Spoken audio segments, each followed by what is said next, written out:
ಇದೀಗ ಬೆಂಗಳೂರಿನ ಇತರ ಪ್ರಮುಖ ಸುದ್ದಿಗಳನ್ನು ಫಟಾಫಟ್ ಅಂತ ನೋಡೋಣ. ಜಸ್ಟ್ 5 ನಲ್ಲಿ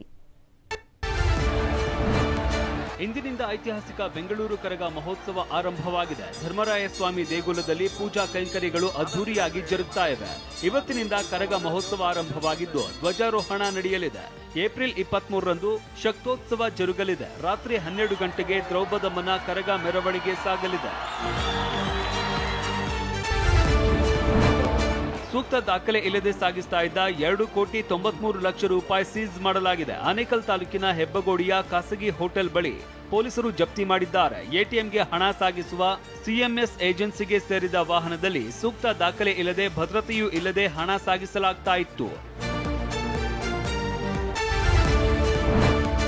ಸಾಮಾಜಿಕ ಜಾಲತಾಣಗಳಲ್ಲಿ ಹಾಗೂ ಡಿಜಿಟಲ್ ವೇದಿಕೆಗಳಲ್ಲಿ ಮಹಿಳೆಯರ ಘನತೆ ಹಾಗೂ ಗೌರವಕ್ಕೆ ಧಕ್ಕೆ ತರುವಂತೆ ಮಾತಾಡಿದರೆ ಶಿಕ್ಷೆ ಕಟ್ಟಿಟ್ಟ ಬುತ್ತಿ. ಅಂತವರ ವಿರುದ್ಧ ರಾಜ್ಯ ಮಹಿಳಾ ಆಯೋಗ ಸ್ವಯಂ ಪ್ರೇರಿತ ದೂರು ದಾಖಲಿಸಿಕೊಂಡು ಸುಮಟೋ ಕೇಸ್ ದಾಖಲಿಸುತ್ತೇವೆಂದು ಸೂಚನೆ ಕೊಟ್ಟಿದೆ. ಇವಾಗಂತೂ ಸಾಮಾಜಿಕ ಜಾಲತಾಣಗಳಲ್ಲಿ ಹೆಣ್ಣು ಮಗಳನ್ನ ಅವಮಾನ ಮಾಡೋದು, ಫೋಟೋಸ್ನ ಎಡಿಟ್ ಮಾಡಾಕೋದು ಇದು ಭಾಳ ಆಗಿದೆ.